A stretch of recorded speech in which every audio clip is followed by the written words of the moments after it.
The bandage covered half his face. December 1954. Cedars of Lebanon Hospital, Los Angeles. Room 412. The sun streamed through Venetian blinds, cutting the room into stripes of light and shadow. Sammy Davis Jr. lay in the hospital bed, 29 years old, with gauze wrapped around his head, covering where his left eye used to be. 6 days earlier, he'd been driving through the California desert, headed back to Los Angeles after a gig in Vegas, his Cadillac versus a drunk driver's Oldsmobile. The drunk walked away with bruises. Sammy lost an eye. The doctor said he was lucky to be alive. Sammy didn't feel lucky. He felt like his career was over. You can't dance with depth perception you no longer have. Can't hit your marks when you can only see half the world. Can't perform when you look like a monster. That's what he told himself in the dark hours of the night. When the pain medication wore off and reality set in, he was ruined. But the flowers kept coming. Telegrams stacked 3 feet high. Frank sent a dozen messages a day. Dean visited twice. His father sat by his bedside and cried. Everyone wanted to tell Sammy it would be okay. Nobody knew if they were telling the truth. And then, on the 6th day, he got a visitor nobody expected. The door opened without a knock. Sammy was half asleep, propped up on pillows, staring at nothing with his one remaining eye. 2 men walked in. Big men. Expensive suits. Faces like concrete. They didn't look at Sammy, just took positions on either side of the door. Security. Then a 3rd man entered, not as tall as the others. Heavyset. 70 years old but moving like a man 20 years younger. Silver hair combed straight back. Eyes the color of freezing rain, hands in his pockets. Relaxed. Comfortable. Like he owned the room. Because in a way, he did. Tony Accardo. Joe Batters. The boss of the Chicago outfit. The man who controlled Las Vegas. The man who owned pieces of every casino, every club, every entertainment venue west of the Mississippi. The man whose permission you needed to work in this town. Sammy's heart started racing. He tried to sit up straighter, tried to look presentable. Hard to do when you're wearing a hospital gown and half your face is covered in bandages. "Mr. Accardo," Sammy said, his voice rough from disuse. "I didn't know you were coming." Accardo pulled a chair up to the bed, sat down, took his time getting comfortable. Like he was settling in for a long conversation, he looked at Sammy, really looked at him. At the bandages, at the one eye, at the swelling, at the stitches visible along Sammy's temple, and then Tony Accardo started to laugh. It wasn't a chuckle, it wasn't a polite laugh, it was a full, belly-deep laugh. The kind that shakes your whole body. The kind that says, whatever you're seeing is the funniest thing you've witnessed in years. Accardo laughed and laughed, his shoulders shaking, one hand slapping his knee. The 2 guards at the door didn't move, didn't react, just stood there like statues.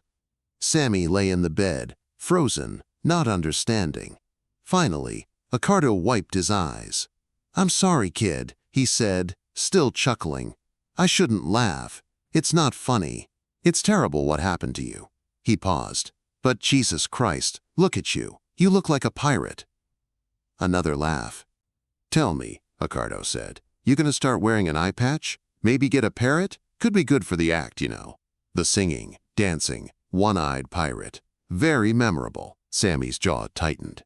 He'd spent 6 days in this bed. 6 days of pain, of fear, of wondering if his life was over. 6 days of doctors poking at him, nurses checking on him, friends trying to comfort him. And now Tony Accardo, one of the most powerful men in America, was sitting beside him laughing at his disfigurement like it was a vaudeville routine. Something inside Sammy snapped, not loudly, not violently, just snapped. "You think this is funny?" Sammy said quietly. Accardo's laughter faded slightly. "What's that?" I said, "Do you think this is funny?" Accardo's smile stayed in place, but his eyes went cold. "Take it easy, kid. I'm just trying to lighten the mood. You're gonna be fine. You're young. You'll heal." "I lost my eye," Sammy said. His voice was still quiet, controlled. But something was building underneath. I lost my depth perception. I lost my ability to see half the world, and you're sitting there laughing about it. Hey now. No, Sammy interrupted. And in 1954, you didn't interrupt Tony Accardo. I'm going to tell you something, Mr. Accardo, and you're going to listen. The room went absolutely still. The guard shifted. Accardo's smile vanished completely. Careful, kid, Accardo said softly.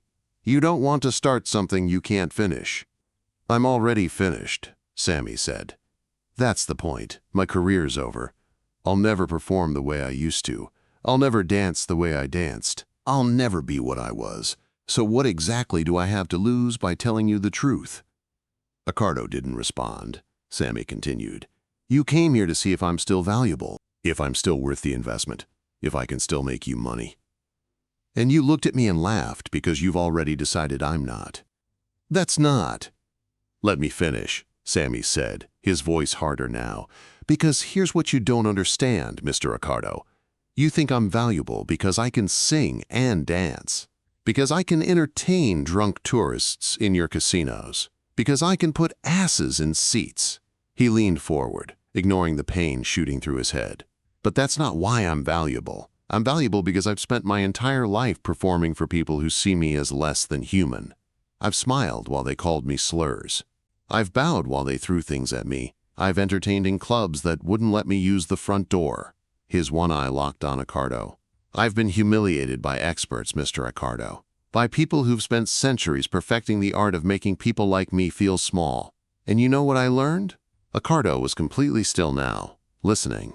I learned that the only way to survive is to refuse to be broken, to take whatever they throw at you and turn it into fuel. To look at the thing that's supposed to destroy you and say, is that all you got? Sammy touched the bandage covering his missing eye. You think this breaks me? You think losing an eye ends my career? You're wrong.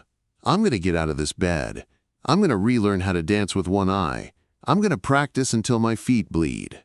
And then I'm going to walk onto a stage and perform better than I ever have before.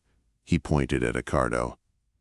And you're going to book me in every casino you own, because I'm going to be bigger than I was before. Because people love a comeback. They love someone who survives. They love watching someone refuse to quit. Silence. Complete. Total. Silence. Then Sammy said something that nobody in that room would ever forget. So you can laugh at me all you want, Mr. Accardo, but I'm going to have the last laugh, because I'm going to do something you never could.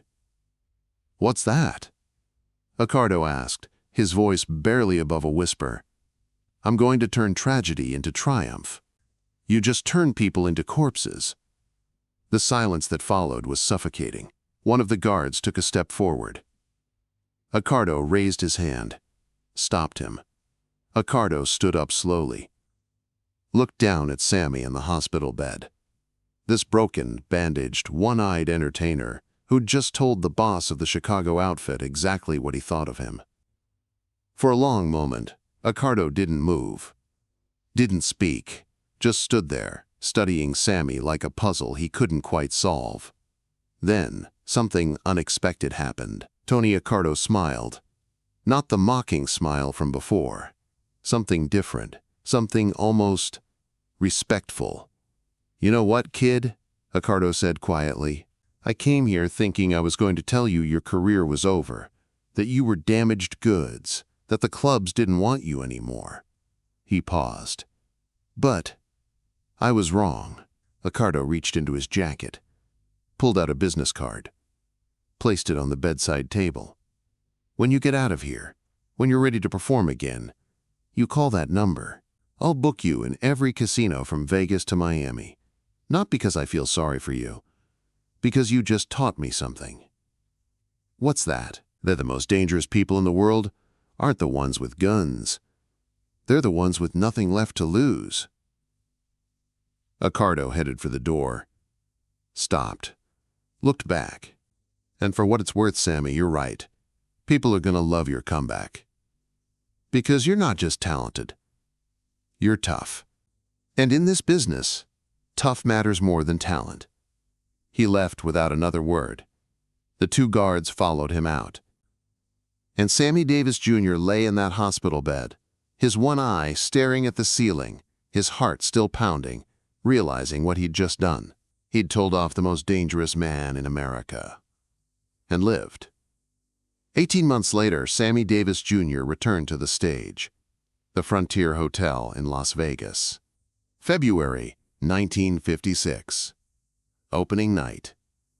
The house was packed. 3,000 people. Every seat sold. Half of Hollywood was there. Frank and Dean in the front row. Photographers everywhere. Everyone wanted to see if Sammy could still do it. If the magic was still there. The lights went down. Sammy walked onto the stage. The audience gasped. He was wearing an eye patch. Black. Theatrical. Like a pirate. Exactly what Accardo had joked about. But Sammy had turned it into a costume. Into character. Into swagger. He walked to the microphone, stood there in the spotlight, and smiled. "Ladies and gentlemen," Sammy said, "I know what you're thinking. What happened to the other guy?" Laughter. Nervous at first, then genuine. "Well, I'll tell you what happened. I got in a fight with a windshield, and the windshield won!" More laughter. The audience was starting to relax. "But here's the thing," Sammy continued. "That windshield took my eye, but it didn't take my rhythm. It didn't take my voice, and it sure as hell didn't take my will to perform for you beautiful people tonight." The band kicked in, and Sammy Davis Jr. started to dance. Not carefully, not tentatively. He danced like a man possessed. Spins. Leaps. Taps so fast they sounded like machine gun fire. He moved across that stage with more precision, more power, more presence than he'd ever had before. Because he'd relearned everything, retrained his brain to see differently, to move differently, to trust his body when his eyes couldn't give him all the information. He'd turned his disability into determination, and the audience could feel it. By the time he finished his first number, 3,000 people were on their feet, screaming, crying, applauding until their hands hurt. Frank Sinatra was weeping. Dean Martin was shaking his head in disbelief. And in a private booth at the back of the room, Tony Accardo sat alone, watching. When the show ended, Accardo sent a bottle of champagne backstage with a note. "You were right. You got the last laugh. J.B." But the real last laugh came 2 months later. Sammy was performing at the Copacabana in New York, middle of his set. Packed house. And during a break between songs, Sammy did something unexpected. He took off his eye patch, stood there in the spotlight, showed the audience his glass eye. "You know," Sammy said, "when I first lost my eye, I thought my life was over. I thought nobody would want to see a one-eyed entertainer. I thought I was finished." The audience was silent, listening. And then a very powerful man came to visit me in the hospital. I won't say his name, but let's just say he's the kind of man who makes problems disappear. Nervous laughter. And this man, he looked at me in that hospital bed, and he laughed. He thought my injury was the funniest thing he'd ever seen. The audience shifted uncomfortably. And I got angry, real angry, and I told him that he was wrong, that I wasn't finished, that I was going to come back stronger than before. Sammy put the eye patch back on. And you know what? He was wrong, and I was right. Because here I am. Here we are. And I'm performing better than I ever have in my life. He paused. So I want to thank that man, wherever he is, for laughing at me, for underestimating me, for making me so angry that I had no choice but to prove him wrong. Sammy snapped his fingers. The band kicked in.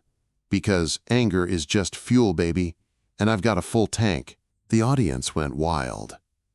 In Chicago, in a restaurant that served as Tony Accardo's unofficial office, the boss sat at his usual table. One of his lieutenants came in, looking nervous. "Boss, you need to hear this. Sammy Davis Jr. is telling stories about you, about the hospital, about you laughing at him. Accardo kept eating his pasta. I know, I heard. You want me to? No, Accardo said simply. Leave him alone. But boss, he's making you look. He's making me look human, Accardo interrupted. He's making me look like a man who made a mistake. And you know what? I did make a mistake. I underestimated him. He took a sip of wine. Sammy Davis Jr. is worth more to me making money on stage than he is at the bottom of Lake Michigan. Besides, Accardo smiled, I respect him. Kid's got guts. And in this life, you don't kill the people with guts. You learn from them. Years later, in 1989, Sammy Davis Jr. was dying. Throat cancer. 2 months to live. Maybe less. He was in his home in Beverly Hills. Barely able to speak. Barely able to move. A package arrived. Hand-delivered. No return address. Inside was a bottle of 1947 Chateau d'Yquem, one of the rarest wines in the world, worth thousands. And a note. The handwriting was shaky. Old. But the message was clear. You were right. You got the last laugh. And you earned it. Joe Batter's Tony Accardo had died 2 years earlier. But someone, some loyal lieutenant, had been instructed to send this bottle when Sammy's time came. A final acknowledgement. A final respect. A final admission that the one-eyed entertainer from Harlem had done exactly what he said he'd do. He'd turned tragedy into triumph. And he'd made the boss of the Chicago outfit remember his name. The story of that hospital room in December 1954 is not about a mobster mocking an injured man. It's about what happens when you're at your lowest point, and someone kicks you while you're down. You have 2 choices. You can stay down. Or you can use that kick as momentum to stand back up. Sammy Davis Jr. chose to stand. And when he stood, he didn't just survive. He soared. Because the people who laugh at your pain rarely understand what that pain can create. Fuel, fire, fury. And in the right hands, fury becomes art. Art becomes defiance. And defiance becomes legend. Somewhere in the Nevada desert, in a hospital that no longer exists, a conversation took place that changed 2 lives. One man learned that laughter at someone else's expense is just cruelty wearing a smile. The other man learned that tragedy doesn't have to be the end of the story. It can be the beginning, if you're brave enough to write the next chapter. Sammy Davis Jr. wrote his next chapter with one eye and twice the determination, and he made it a bestseller.